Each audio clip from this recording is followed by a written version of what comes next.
नमस्ते बच्चों, कैसे हैं आप सब। बच्चों, आज हम जानेंगे भारत की नदियों के बारे में। भारत नदियों का देश है। इन नदियों का जन्म पहाड़ों या उच्च भागों से होता है। इनका प्रारंभ बर्फ के पिघले पानी या झरनों से प्राप्त जल से होता है। भारत के उत्तर में हिमालय पर्वतमाला है।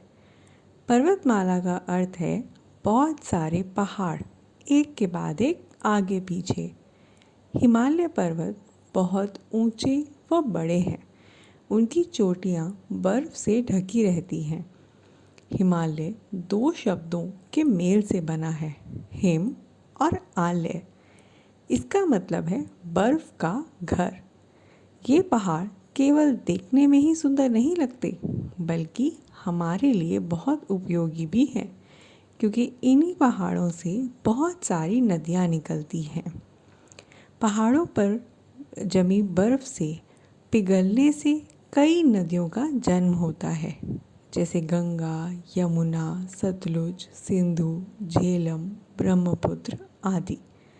अधिकतर नदियाँ पहाड़ों से निकलती हैं, लेकिन फिर भी इनकी प्रकृति व विशेषताओं के आधार पर ये दो प्रकार की होती हैं, बारहमासी नदियाँ और मौसमी नदियाँ।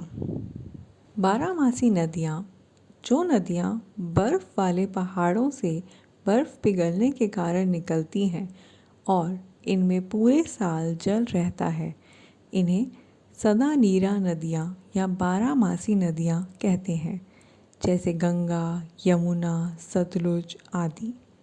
मौसमी नदियाँ जो नदियाँ निकलती तो पहाड़ों से ही हैं, लेकिन केवल वर्षा ऋतु में इनमें जल रहता है। बाकी समय में जल की मात्रा बहुत कम होती है, जैसे चंबल व बेतवा, गोदावरी, कृष्णा, कावेरी आदि। जब ये नदियाँ पहाड़ों से निकलती हैं तो इनकी गति बहुत तेज़ होती है। इसका प्रमुख कारण पहाड़ी ढलान है। ये नदियाँ ऊंची ढलान पर तेज़ी से बहती हुई पत्थरों को काटती छाटती हुई मैदानों में आ जाती हैं। मार्ग में गहरी घाटियों का निर्माण भी करती हैं। बच्चों, मैदानी भागों होते हुए नदी धीरे धीरे सागर या झील में मिल जाती है। यह सफ़र बहुत ही लंबा होता है।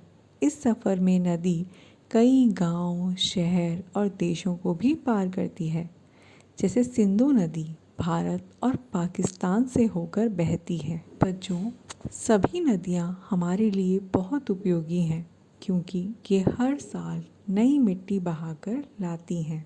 बच्चों, अब आप भी पहाड़ों से निकलती हुई नदी का चित्र अपनी कॉपी में बनाकर रंग भरिए तथा कल्पना कीजिए कि आप उसी नदी के किनारे बैठे हैं, और मुझे बताइए कि आपको कैसा लग रहा है।